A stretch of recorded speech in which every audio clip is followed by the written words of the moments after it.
உலகத்துடைய மைய பகுதி சவுதி அரேபியா மெக்கா நகரம் இப்ராஹிம் கலீலுல்லா ரோட்டில் சுபு தொழுதுட்டு உட்காந்துட்டு இருக்கிறேன்.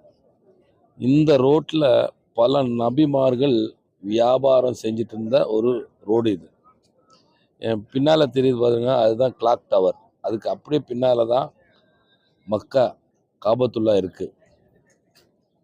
இப்போது நான் 2வது முறையாக வரேன்.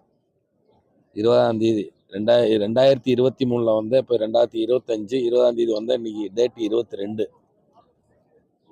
நம்ம ஏதோ ஒன்று செய்யணும்னு நினச்சாலும் அது மேலே முதல்ல ஆசை வைக்கணும். எந்த ஒரு விஷயமா இருந்தாலும் அது மேலே ஒரு ஆசை இல்லைன்னா அது வேலை ஆகாது. ஆசை வைக்கணும், உறுதியாக இருக்கணும், அது மேலே உறுதியாக இருக்கணும், நியத்து. அதுக்கப்புறம் மன உறுதியோடு இருக்கணும், துவா செய்யணும், அப்புறம் முயற்சி செய்யணும்.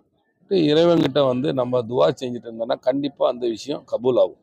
அது எந்த விஷயமா இருந்தாலும் முதல்ல ஆசை, நியத்து, முயற்சி, அதன் மேலே ஒரு உழைப்பு, இதெல்லாம் இருந்ததுன்னா கண்டிப்பாக அந்த விஷயம் கபூல் ஆகும். நான் நம்ம ஊரில் ஒரு ஃபர்லான தொழுகை நம்ம தொழுதோன்னா 27 நன்மை. ஒரு ஃபர்லான தொழுகை நம்ம ஊரில் தொழுதா 27 நன்மை.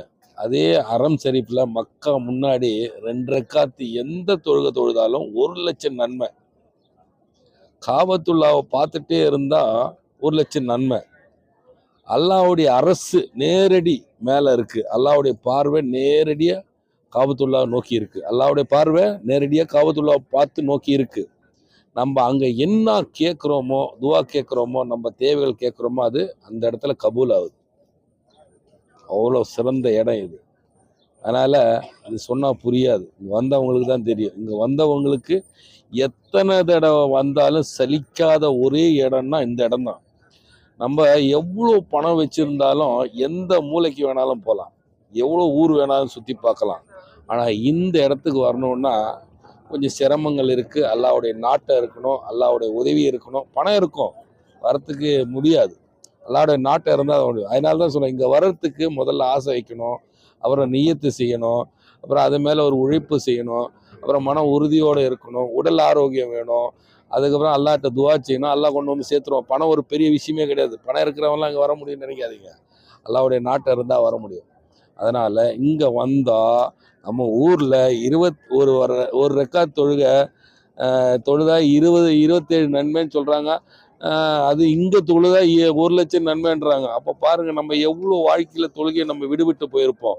அதெல்லாம் ஈடு செய்யணுன்னா இங்கே தான் வரணும். இன்ஷா அல்லாஹ் பூரா உலக உம்மத்துக்காக நான் துவா செஞ்சுட்டேன். உலகத்தில் இருக்க இஸ்லாமிய சொந்தங்கள் அத்தனை பேர் பூரா உம்மத்துக்கு நான் துவா செஞ்சுட்டேன், என் சொந்தங்களுக்கும் செஞ்சுட்டேன். இந்த வீடியோ பார்க்கக்கூடியவங்க நியத்து வைங்க. இன்ஷா அல்லாஹ் இங்கே வரத்துக்கு முயற்சி செய்யுங்க. முதல்ல ஆசை வைங்க, அப்புறம் நியத்து வைங்க, அப்புறம் மன உறுதியாக இருங்க. உடல் ஆரோக்கியமும், நம்ம பணம் வச்சுட்டு வந்தால் மட்டும் உடல் ஆரோக்கியம் வேணும். அங்கே அமல் செய்யணுன்னா உடல் ஆரோக்கியம் வேணும். முதல்ல உடல் உபாதைகள், உடல் ஆரோக்கியம் வேணும். அதனால் நியத்து வையுங்க. இன்ஷா அல்லாஹ் கண்டிப்பாக அங்கே வரலாம். துவா செய்யுங்க. நானும் செய்கிறேன், பூரா உம்மத்துக்காக நான் துவா செய்கிறேன். நீங்களும் செய்யுங்க. என் சொந்தங்களும் பந்தங்களும் உடன்பிறப்புகளுக்காக கண்டிப்பாக எத்தனை பேர் என்கிட்ட துவா செய்ய சொன்னாங்களோ அத்தனை பேருக்காகவும் துவா செய்கிறேன். கேட்காதவங்களுக்காகவும் துவா செய்கிறேன். இன்ஷா அல்லாஹ் நீங்கள் இந்த நியத்து வைங்க வரத்துக்கும்.